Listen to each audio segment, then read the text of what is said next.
নিয়মিত রাজনৈতিক নেতাদের জীবনী পেতে আমাদের চ্যানেলটি এখনই সাবস্ক্রাইব করুন।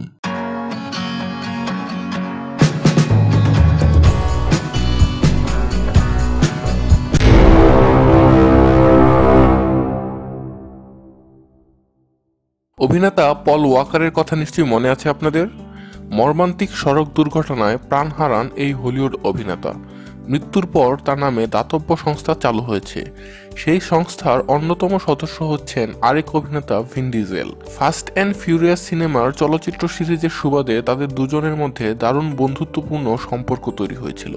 সেই সম্পর্কের জেরেই পল ওয়াকারের মৃত্যুর পর তার নামে দাতব্য সংস্থাটি চালিয়ে নিচ্ছেন ভিন ডিজেল। এমন অনেক সুপারস্টারকে পাওয়া যাবে যারা তাদের অভিনয় এবং বিলাসী জীবনের পাশাপাশি কাজ করে যাচ্ছেন সমাজের সুবিধা বঞ্চিতদের জন্য। সমাজসেবক হিসেবে উজাড় করে দিচ্ছেন নিজেদের আয় করা অর্থ। আমাদের বাংলাদেশেও এমন একজন অভিনেতা আছেন যিনি বছরের পর বছর ধরে কাজ করে যাচ্ছেন নিরাপদ সড়কের জন্য, যিনি প্রায় 4 দশক ধরে উজ্জ্বল করে রেখেছিলেন বাংলা সিনেমার রূপালী পর্দা। অন্যদিকে পর্দার আড়ালে কিছুটা নিভৃতে কাজ করে গেছেন নিরাপদ সড়কের মতো একটি জনগুরুত্বপূর্ণ একটি ইস্যু নিয়ে। তিনি ইলিয়াস কাঞ্চন। টিভি বা সিনেমা হলে যার অভিনয় দেখে মুহুর্মুহু করতালি বেজে উঠত, বাস্তব জীবনে তিনি 2 যুগের বেশি সময় ধরে মানুষের জন্য কাজ করে যাচ্ছেন কোনো প্রকার করতালির আশা না করেই। নিরাপদ সড়ক চাই আন্দোলন নিয়ে গত 25 বছর ধরে আছেন কেবল একটি স্লোগান, একটি স্বপ্নকে সামনে রেখে, পথ যেন হয় শান্তির, মৃত্যুর নয়। আজকে আমরা ইলিয়াস কাঞ্চনের সংক্ষিপ্ত জীবনী সম্পর্কে জানব। ইলিয়াস কাঞ্চনের জন্ম কিশোরগঞ্জ জেলায় 1956 সালের 24 ডিসেম্বর। কবি নজরুল কলেজ থেকে উচ্চ মাধ্যমিক পাশ করে ভর্তি হয়েছিলেন ঢাকা বিশ্ববিদ্যালয়ে। কিন্তু টম হ্যাঙ্কস, ব্র্যাড পিটদের মতো তিনিও ইউনিভার্সিটি ড্রপ আউট সুপারস্টারদের তালিকায় নাম লেখান। বিশ্ববিদ্যালয়ের 2য় বর্ষে থাকার সময় 1977 সালে সর্বপ্রথম চলচ্চিত্রে অভিনয় করেন। সুভাষ দত্ত পরিচালিত বসুন্ধরা চলচ্চিত্রে অভিনয়ের মাধ্যমে রূপালী পর্দায় তার অভিষেক ঘটে। 2য় বর্ষে পড়াশোনার ইতি টেনে বাংলা সিনেমা ইন্ডাস্ট্রিকে দিয়ে গেছেন একের পর এক ব্যবসা সফল সিনেমা। তার অভিনীত বেদের মেয়ে জ্যোৎস্না বাংলা চলচ্চিত্র ইতিহাসে সবচেয়ে ব্যবসা সফল সিনেমা। তার বিপরীতে অভিনয় করেছিলেন 4 দশক আগের নায়িকা ববিতা থেকে শুরু করে 20 শতাব্দীর নায়িকা পপি পর্যন্ত। বাংলা সিনেমা যখন অশ্লীলতার দায়ে মুখ থুবড়ে পড়তে শুরু করে তখন তিনি ধীরে ধীরে সিনেমা জগৎ থেকে সরে আসেন, মনোনিবেশ করেন সমাজসেবা এবং রাজনীতিতে। নিরাপদ সড়কের আন্দোলন। ইলিয়াস কাঞ্চন বিয়ে করেন 1979 সালে। স্ত্রীর নাম জাহানারা কাঞ্চন। বিয়ের 14 বছর পার করে ফেলেছেন। 1993 সালের 22 অক্টোবর বান্দরবনে সিনেমার শুটিংয়ে ব্যস্ত ছিলেন ইলিয়াস কাঞ্চন। স্বামীর সিনেমার শুটিং দেখতে ছেলে মেয়ে জয় ও ইমাকে নিয়ে শুটিং লোকেশনের দিকে রওনা হন স্ত্রী জাহানারা। কিন্তু পথে পটিয়ার কাছাকাছি গিয়ে এক মর্মান্তিক সড়ক দুর্ঘটনায় মৃত্যুবরণ করেন তিনি।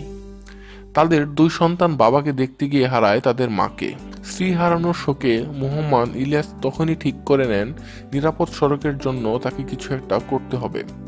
স্ত্রী হারানোর শোককে শক্তিতে পরিণত করে সে বছরের 1 ডিসেম্বর এফডিসি থেকে প্রেস ক্লাব পর্যন্ত নিরাপদ সড়ক চাই স্লোগান নিয়ে পদযাত্রা করেন। সড়ক দুর্ঘটনা যেন আর কোনো সন্তানকে মায়ের বুক থেকে কেড়ে নিতে না পারে, সেজন্য নিরাপদ সড়কের দাবিতে শুরু হয় তার আন্দোলন। এই যাত্রায় সর্বস্তরের মানুষ ও নানা সামাজিক সংগঠনের অংশগ্রহণ তাকে অনুপ্রেরণা দেয় সামনে এগিয়ে যাবার। যায় যায় দিন পত্রিকার সম্পাদক শফিক রেহমানের পরামর্শে নিরাপদ সড়ক চাই আন্দোলনকে সাংগঠনিক রূপ দেবার কথা ভাবেন। পাশাপাশি 22 দফা দাবি উত্থাপন করেন। শুধু ঢাকাতেই নয়, এরপর থেকে তিনি ঢাকার বাইরে দেশের বিভিন্ন প্রান্তে নিরাপদ সড়ক চাই শীর্ষক পদযাত্রার আয়োজন করতে থাকেন। পাশাপাশি স্ত্রীর মৃত্যু দিবস 22 অক্টোবরকে নিরাপদ সড়ক দিবস হিসেবে পালনের জন্য জনমত গঠন করতে থাকেন। 2011 সালে একটি আন্তঃমন্ত্রণালয় বৈঠকে 22 অক্টোবর নিরাপদ সড়ক দিবস পালনের সুপারিশ করা হয় এবং প্রধানমন্ত্রী এতে সম্মতিও দান করেন। কিন্তু মন্ত্রিসভায় বিল পাশ হবার পরও প্রজ্ঞাপন জারি হতে সময় নেয় কয়েক বছর। অবশেষে 2017 সালের 14 জুন মন্ত্রিপরিষদ বিভাগ কর্তৃক পরিপত্র প্রকাশের মাধ্যমে 22 অক্টোবরকে জাতীয় নিরাপদ সড়ক দিবস হিসেবে অন্তর্ভুক্ত করা হয়। রোহিঙ্গাদের পাশে। গত 2017 সালে রাখাইন সম্প্রদায়ের নির্যাতনে মায়ানমার থেকে পালিয়ে আসা রোহিঙ্গাদের পাশে ত্রাণ নিয়ে দাঁড়িয়েছেন এই মহানায়ক। শরণার্থী শিবিরে নিজে উপস্থিত থেকে 2 দফায় ত্রাণ বিতরণ করে দুস্থ এই মানুষগুলোর পাশে থেকেছেন। রোহিঙ্গা নির্যাতনের বন্ধের দাবি জানিয়ে জাতিসংঘে একটি পররাষ্ট্র মন্ত্রণালয় বরাবর চিঠিও পাঠিয়েছিলেন তিনি। সময়ানুবর্তিতা। যারা টিভি, সিনেমা বা মিডিয়াতে কাজ করেন তাদের প্রতি মানুষের ধারণা তারা বুঝি সময়জ্ঞান খুব একটা মেনে চলেন না, কিন্তু ইলিয়াস কাঞ্চনের সহ অভিনেতারা এবং তার সিনেমার পরিচালকরা বলে থাকেন তিনি বাস্তব জীবনে এবং শুটিংয়েও সময়ানুবর্তী। প্রখ্যাত চলচ্চিত্র পরিচালক কাজী হায়াত বলেন, ইলিয়াস কাঞ্চন সেই নাম যার বিকল্প আজও খুঁজে পায়নি ইন্ডাস্ট্রি। তার মতো সময়জ্ঞান, নিয়মানুবর্তিতা আমি আমার 4 দশকের কেরিয়ারে আর কোনো নায়কের মধ্যে দেখিনি। 21 পদক। গত 43 বছরে যতজন নাট্য বা চলচ্চিত্র কুশীলব রাষ্ট্রের দ্বিতীয় সর্বোচ্চ সম্মাননা 21 পদক পেয়েছেন, তাদের মধ্যে সকলেই নাট্যকলা বা অভিনয় শিল্পী হিসেবে পদকটি পেয়েছেন। ব্যতিক্রম কেবল ইলিয়াস কাঞ্চন। দীর্ঘ 4 যুগের সমৃদ্ধ চলচ্চিত্রে কেরিয়ার থাকার পরেও তিনি 21 পদক পেয়েছেন সমাজসেবায়। সম্প্রতি বাংলাদেশে সড়ক দুর্ঘটনায় 2 কলেজ শিক্ষার্থী মৃত্যুবরণ করলে সারা দেশের শিক্ষার্থীরা রাস্তায় নেমে আসে, হাতে হাত রেখে দাবি করে নিরাপদ সড়কের। 25 বছর আগে স্ত্রীকে হারিয়ে নিরাপদ সড়কের দাবিতে যে আন্দোলনের শুরু করেছিলেন ইলিয়াস কাঞ্চন, সেই একই দাবিতে এবার রাস্তায় নেমেছিল স্কুল কলেজের শিক্ষার্থীরা। এই আন্দোলনে ইলিয়াস কাঞ্চনের সমর্থন ছিল শতভাগ। 25 বছর আগে তিনি রাস্তায় নেমেছিলেন একার উদ্যোগে, এবার হাজার হাজার সাধারণ ছাত্র নেমেছে এই কাজে। এই স্কুল কলেজগামী ছাত্রছাত্রীদের আন্দোলন দেখে ইলিয়াস কাঞ্চন বলেন, আমি দীর্ঘদিন ধরে বলেছি এক ইলিয়াস কাঞ্চনে হবে না, হাজার হাজার ইলিয়াস কাঞ্চন হতে হবে।